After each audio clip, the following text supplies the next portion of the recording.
Okay mga kababayan, Chris Ulo po at welcome back po ulit dito sa ating YouTube channel. Okay ito mga kababayan, pag-usapan ho natin itong ating isa sa pinakamagiting, nakakabilib at kahanga-hanga talaga. Dahil sa kanya talagang nagkaroon ho ng record breaking sa kasaysayan ho ng mundong ibabaw. Pinakikilala ko sa inyo ang senador ho na kung saan nakakuha ho ng pinakamaraming boto sa kasaysayan ho ng langit at lupa at sa mundo ho ng politika. Walang iba, pinapakilala ko sa inyo, Senador Robin Padilla. Palakpakan natin. Sorry, medyo may ubo. Andito ako sa isang lugar ho ng Batangas. Hindi ko malapit sa Talik. Sa Talik, sa ano pala yun? Sa Lipayata. Nandito ako sa isang bagyo ng Batangas. Maulan ho rito, may bagyo. Ayop ka, Jake Magnus. Shoutout sa'yo. Sabi mo maaraw dito. Naloko na. Okay ito mga kababayan. Ito si Senador Robin Padilla. Hindi ko ito maintindihan. Hindi ko maintindihan ito kung ano ka ba, sir? Pro-life ka ba? Pati yung war on drugs, extrajudicial killing. Kamping-kampi siya kay Digong. Tsaka kay Senador Bato de la Rosa. Ito nakakapagtaka. Senador Robin, nung nagkakagera sa Iran, kalaban yung bansang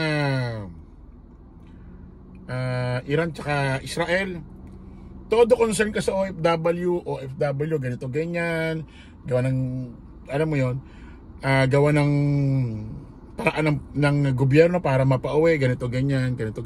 Kung pakikinggan mo, parang napaka-concern ka sa buhay.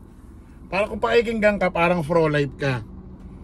Pero syempre, habang nagiging concern ka sa mga OFW na kung saan na-trap, gusto umuwi sa Pilipinas dahil nagkakagera ang Israel at Iran, syempre, habang nagko-concern ka doon, ang mga magko-comment sa mga post mo doon sa yung FB page, syempre, natural, sa yung Facebook account, natural, ang babanatan gobyernong Marcos or yung administrasyong Marcos, di ba?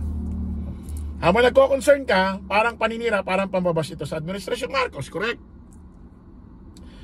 Concern ka sa pro-life, concern ka sa mga OFW sa buhay nila, pero sa war on drugs, extrajudicial killing,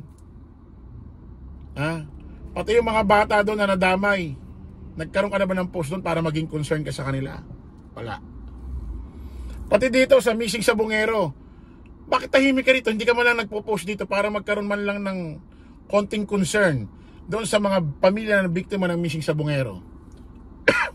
Takot ka kaya itong Sabagay ito si Senador Robin Padilla, matapang to buulob nito, lalaking lalaki to di ba? Kahit tanong natin sa mga taga Nueva Ecija.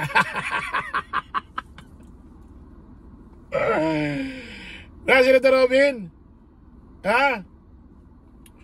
di ba ako tapang? Ay, shoutout sa mga taga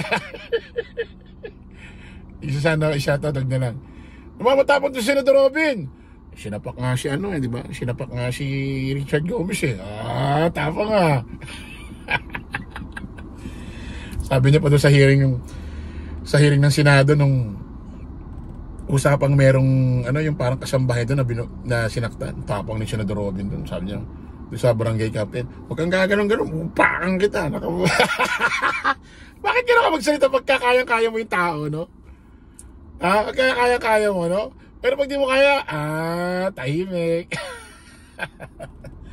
Ito mga kababayan, natatawa ako rito Si Senador Robin, wala na yatang magawa, wala na yatang makagawa ng alam mo yan, hindi na makagawa ng topic o para makakuha ng simpatya. Putik pati ba naman si Senadora Risa Ontiveros pag-iimbestigahan mo? Okay ka lang ba?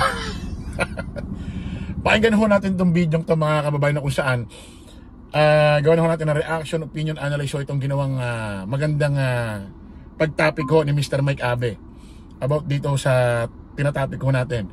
Itong video ito, credit ho ito kay Mr. Mike Abe, ang kanyang channel Mike Abe Opinions. Support, subscribe nyo po si Mr. Mike Abe sa mga hindi pa ako nakakilala. Maraming salamat Mr. Mike Abe, rami ko muna yung video mo. Play natin. Ako, ito na. Dali ayusin lang natin. bago na namang talaga itong si yung Senator Robin Padilla. Ibang-iba talaga ang ibang-iba kasi tanga. Mahilig sa resolution ito. Mahilig sa resolution. Alam ba ninyo na nag-file naman ng resolution? Itong si Padilla at kanyang mga kasamahan, layunin na imbestigahan daw si Senator Risa Ontiveros tungkol sa di umano'y fake testigo. Alam mo, Senator Robin, yung inahain mong resolution, hindi napapanahon. Ang layo sa mga nangyari sa istorya ngayon. Gumagawa ka lang ng putik, iimbestigahan mo si Senator Risa Ontiveros dahil doon sa testigo, doon sa kay OJC, doon sa Michael, doon sa alias Rene. Ano yun? Puproteksyon na. Naloko na. Ano nangyari sa senador na ito? Habang tumatagal, nagiging worst.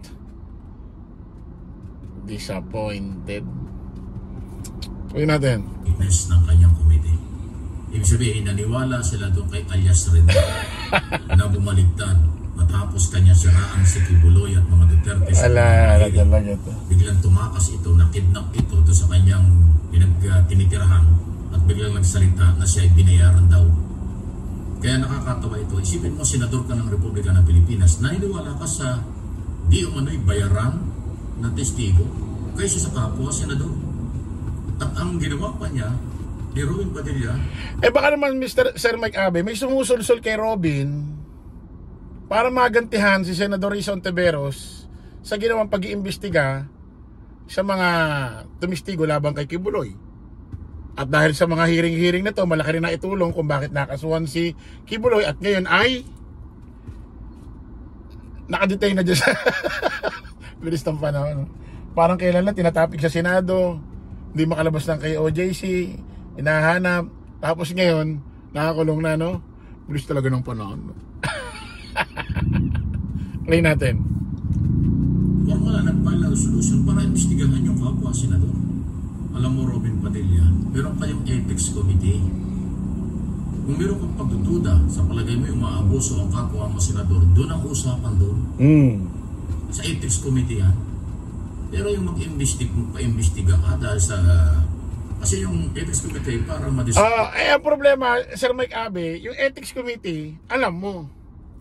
Ang problema, hindi alam ni Senator.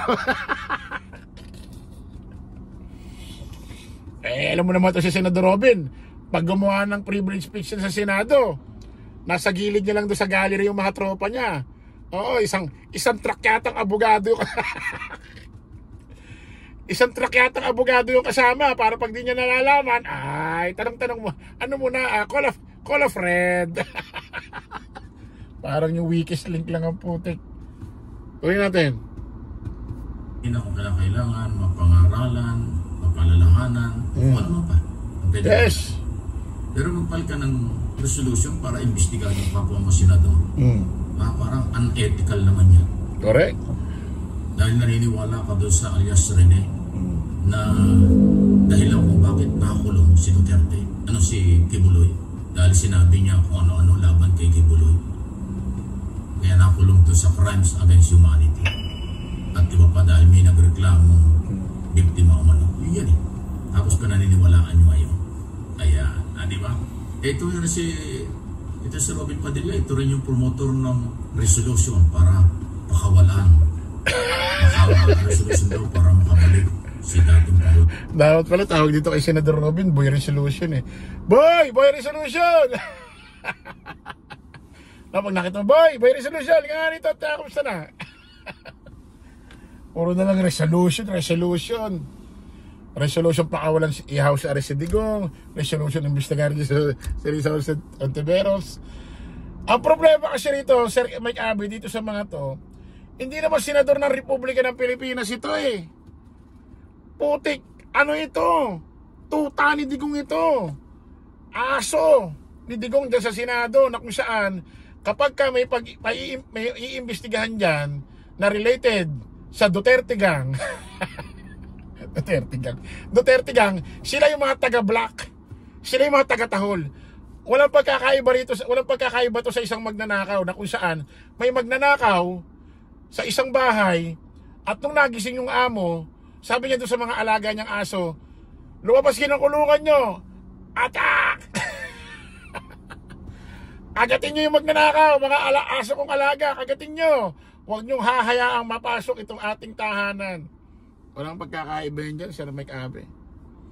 Hindi mga senador ito. Ha? Mga ano ito, mga aso ni Digong, mga taga-tahon niya, mga taga-kagat niya. Hindi mo senador ng Republika ng Pilipinas to. Si Robin, yung mga itsura nito, mga ba senador? Putik na yan. Duterte sa bansa, suntok sa buwan din yun. Meron din siyang isang resolution para naman i-dismiss ang kaso ni Sara Duterte sa impeachment trial. Suntok sa buwan din yun. Ito resolution para... Putik na ginagawa ni Robin, protector ng ano ka? Protector ka ba ng mga katiwalian? Wala na ito mga kababayan. Alam nyo, matuto na tayo. Sa bagay, noong 2025, huling eleksyon, no?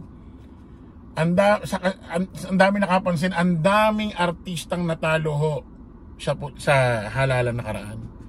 Natuto na yata ang Pilipino na, hindi ko naman sinasabing pag artista ka, wala kang karapatang maging politiko.